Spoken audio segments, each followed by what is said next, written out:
Hello everybody, welcome to the realistic table. not the game table or the virtual table, but the real world table. So as you know, I run the Jeff channel, not the board gaming channel, not the, some cutesy name that has board or game in it. So I do cover topics that are more than just games, even though games are 99% of what I do. And one of the things I'm covering is my son. He is a cadet at West Point, so he's currently in the Army studying at West Point Academy, and he will be home this summer, and he asked me to go on a trip with him. So I'm thinking of highlighting that trip through a video series, much like if you ever watched Itchy Boots do her motocross, like she travels across the world on her motorcycle. You know, it's that kind of thing, although I'm not doing anything nearly as, my accomplishments aren't anything worth bragging about. They're just a big accomplishment for me. And I'm just trying to spend some time with my son. But, so the trip that I'm talking about is we're going to go through on a through hike it's called the Border Route Trail, which is in the, it's called the Bwca, or BW stands for Boundary Waters Canoe Area. That's what the Bwca stands for. And there's a trail, like a hiking trail that goes through. It's 65 miles long. And we're going to do about 28 miles of it. We're not going to do the whole thing. And it's largely because of me. Like, my son is ready. He's ready to do the whole thing. And I have no doubt he could do the whole thing. But he wanted to do it with me. And I'm the limiting factor. I mean, I don't show my face. Like, I'm not one of those YouTubers that has my face that you could see me while I'm gaming and stuff like that. But rest assured, I play a lot of board games and video games, and I have the physical conditioning that goes along with that. So what have I been doing? I've been out hiking every day. I mean, just regular hikes, not anything super immaculate, but I've been trying to do 2 miles a day so far just to get the conditioning going. And of course I'm bringing my dog, and she's going with me because I got to make sure she can handle it. And there's a couple of factors that go with this trip. The first one is that the Bwca area, if you're familiar with it, is very, very remote. In fact, there's no motorized vehicles allowed in the area, only canoes. And we're not doing canoes, we're doing a pure hike. But the point in all this is that if something goes wrong, it's going to take a miracle to get rescued. And so that brings to bear the question, well, okay, if you're a person who doesn't normally do these kind of things, why are you doing something so extreme? There's like 100 other options, and you're right. But some of the variables that go into this are, well, number one, I'm not getting younger. So if I'm ever going to do this on my bucket list, now's the time. Waiting another year or two, it just means, possibly getting older and older, and it's not going to necessarily be easier to do. Also, the schedule of my son with the U.S. Army is highly unpredictable, and the fact that we know of a period that he's actually going to be home so we can do this is something you can't pass on. So I've given the reasons why we're going to do it, but the risk factor is real. And I'm saying risk factor, look, people do this every day, all year round, and they're fine. If the risk factor is me, being out of shape and embarking on something that maybe is a little bit more difficult than I should do. But here's the other thing. I'm doing this over 4 days. So we're going to do no more than 7 miles a day. Actually, some of the days are going to be 8 miles, but that just means other days are going to be less. And that's a rule I put in place. And that's why we're not doing the whole 65 miles. If you go on YouTube and look, there's people who have videos of them doing this whole thing, all 65 miles of it. And they do all 65 miles in 3 days. And that's, I guess, pretty normal. They go out and they just do a long weekend, and they finish that sucker up in 3 days. And I'm going to do 4 days, and I'm not even you know, I may be lucky to do 1/3 of it. We're going to be doing 24 miles of actual trail. The additional miles are the spurs and the, you know, going down the spurs to get to the campsite, or the final spur to get to our car. The whole thing is 65 miles long. We're going to be doing about 24 of the actual trail. And then, like I said, we're doing 28 total because there's an additional 4 miles of spurs. And so, you know, at 8 miles a day, if you have an 8-hour a day work day, I mean, you're looking at, you got to just do a mile an hour. And a mile an hour, you know, most people of casual health can do a mile in about 20 minutes. I mean, people who run 5Ks do, you know, 3 miles in 18 minutes, 16 minutes, you know, if they're really good. But they can do 3 miles in 20 minutes at the at least basic level of running. So we're talking walking 1 mile, 20 minutes. I mean, a lot of people can walk a mile in 10 minutes, no problem. I'm being extremely generous here by saying 20 minutes. So, you know, theoretically, you could do 8 miles in just a morning. But the trail is going to be rough. It's not going to be paved or anything like that. It's going to be a little overgrown with brush. There's even beaver dams that are going to have flooding over the trail. There's going to be rocks you have to climb over. There's going to be downed trees from storms. And so you got to get around them. I mean, it's not going to be like you're doing a casual stroll in the middle of Central Park. So those miles are going to be harder. There might be mud, you know, things that make it physically more demanding. So even so, 1 mile per hour for an 8-hour workday is all we're asking ourselves to do. And so other than me rolling an ankle or something like muscle spasms or some crazy thing like that, I think it's very, very reasonable for the amount of risk that I guess I'm taking on. And then another thing we're going to do to mitigate the risk is the week prior. So full 7 days prior, we're going to do a smaller hike where we do 4 miles out camp and then 4 miles back to the car. And it's going to be on the Superior Hiking Trail, which is very close to where the Bwca trail is, but, you know, still many miles away, I guess. Very close, relatively speaking. And technically, it's all one trail. The Bwca trail turns into the Superior Hiking Trail and keeps going. But that's a minor point. The point being is that that's a nice practice run of hiking with the backpack fully loaded, living off the backpack, and only doing it for 2 days and 1 night, so I can get the feel for what needs to be done and then also make adjustments, right? First of all, I'm going to realistically, you know, measure how do I physically feel after just 1-2 days of doing this, and, you know, make a realistic assessment on whether or not I'm crazy.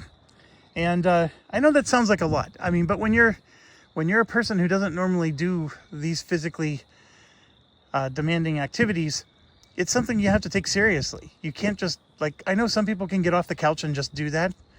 And some people, of course, do it all the time. And so it's not hard for them at all. But when you're not a person who does do it, you do have to take the right steps to make sure that you can. And then how do you transition from someone who can't to someone who can? You have to practice. And I know the only thing that I probably don't have a good rebuttal to is I can, you know, I just need to, you know, maybe do a easier hike first. Well, technically I am. I'm going to do it the week before, but like you could argue I could spend all summer just doing easier hikes and then plan for the next summer. So that way I, you know, get totally acclimated and in shape. And it's a fair statement, other than I just don't know what next summer's schedule is going to look like. I don't know if my son's going to be available next summer. So there's a lot of that. So I'm trying to make the right decisions given the time frame that was allowed to me. And I have 2 months to prepare. So it is April right now, and we will be leaving in June. And so it's it's going okay. I mean, I'm currently doing, like I said, about 2 miles every day. And after the 2 miles, I'm ready to sit down, take a break. And you know what? If we're hiking the trail for real, that's exactly what we're going to do. We're probably going to take breaks. So that part doesn't bother me. I'm not getting cramped. I'm not getting, like I am, you know, huff and puff. And I actually recorded a video of me doing the hike, and I deleted it. I didn't upload it because I was huffing and puffing so much while I'm trying to talk to you. And yeah, you could say, yeah, that's a bad sign. Oh, of course, I guess so. I mean, you know, it's not, I don't know. In my opinion, it's not. I mean, only the people who are in perfect shape can do that. And I'm not. So, you know, does it mean I can't do the hike? You know, some of you will say so.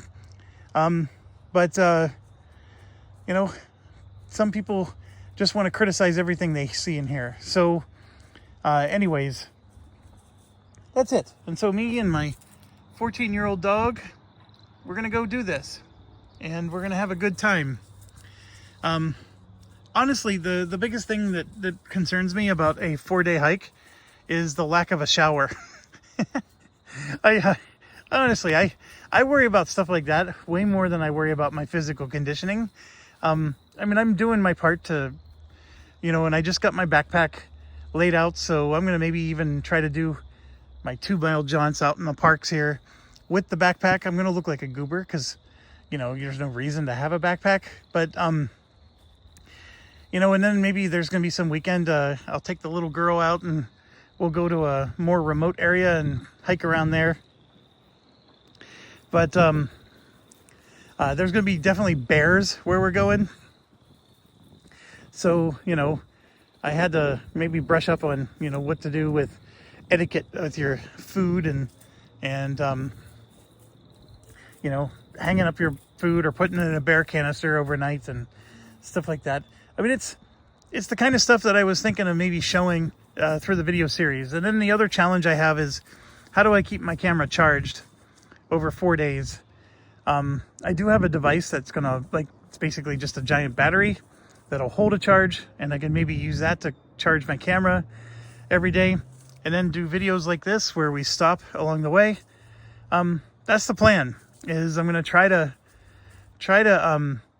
highlight the journey and have you guys join me along the way, which is very different than playing a board game, but from a strategy perspective, it's still the same things. You got to look at the goals and plan how you're going to get there. And that's exactly what I'm doing. And I understand my handicaps and the restrictions that are on me, and I just got to figure out how to overcome them. And it's no different. Life is no different than a board game in a lot of ways, except life is a lot more unpredictable. That's the only factor. And sometimes winning is just surviving when it comes to life. And sometimes you really do win, but and those are the moments you celebrate. But, you know, a lot of life's journey is, you know, the fact that you survived it is good enough. And I know a lot of you out there have your own journeys that you're doing and various levels, varying degrees of success along the ways, right? And we're all, you know, trying to make it work. And I am too. So it's just one of those things where, you know, you can't let things stop you from, you know, wanting to keep going. And I want to go spend some time with my son, and we're going to do it doing something I don't normally do. So, you know, I could put my tail between my legs and say, oh, I can't do it because I'm a wussy, or we're going to get it done. So here we are. We're going to get it done. Anyways, if you have any questions or anything regarding this, just let me know. I've never really done I'm not a YouTuber who does like, hey, this is my journey, you know. So I'm going to make a lot of mistakes. I don't even know like what it is that I should cover. I really went through the risks that are going through my head because that's what I'm thinking right now. I'm thinking about those things. You know, am I losing sleep over any of them? No, not the slightest. I'm just helping you to understand that I'm weighing the risks, and I understand that, you know, there's reasons why maybe I shouldn't do this. And then what am I trying to do to mitigate those reasons? You know, I'm not making those mitigations reduce the risk to zero, but I'm at least thinking about them. And then, you know, if any of you are thinking of doing something like this, you know, maybe this could be an inspiration for you as well. Because, you know, you always see the people who do these through hikes, you know, they're in peak physical condition, and you know, they've been doing this for years and years, and I think that's good. You know, you want to see an expert do what an expert does. I'm just an average Joe, so we'll see how an average Joe does. And it's going to be rife with mistakes, I'm sure, but the goal is to make sure that whatever mistakes I make aren't going to be critical or life-threatening ones, right? That's what's important. So anyways, what you're seeing here is a park, you know, that's not too far from my home. And this is where I do my 2 miles a day of walking. And in fact, you could even see somebody way off in the distance. Oh, see the little fluorescent green moving through the... So that's where the trail is. And it goes off into the woods, and there's big loops and stuff back there. But yeah. Oh, and another thing is I hate ticks, and I'm going to be there at the peak of tick season, and I also need to game plan for rain. How am I going to deal with rain? So trying to decide, like, I mean, I do have some great rain protection options, but they're heavy to carry.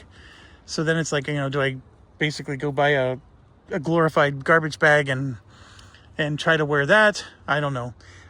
If you ever worn those garbage bags and then try to do physical activity, there's no way for your sweat to escape. It's really slimy. If you haven't done it, just try it sometime. You'll know what I mean. Wearing one of those garbage bags at a football game just to keep dry is one thing. Wearing them while you're trying to hike or walk, that's a completely different experience. So anyways, I'm still trying to figure something out there. And then, of course, this little girl, I have to figure out how to take good care of her. She's definitely excited. She loves being outside, but she is old, so she has her limitations too. So anyways, thanks for watching. And as always, stay awesome. And maybe I'll get some more of these out and as we approach and actually do this hike.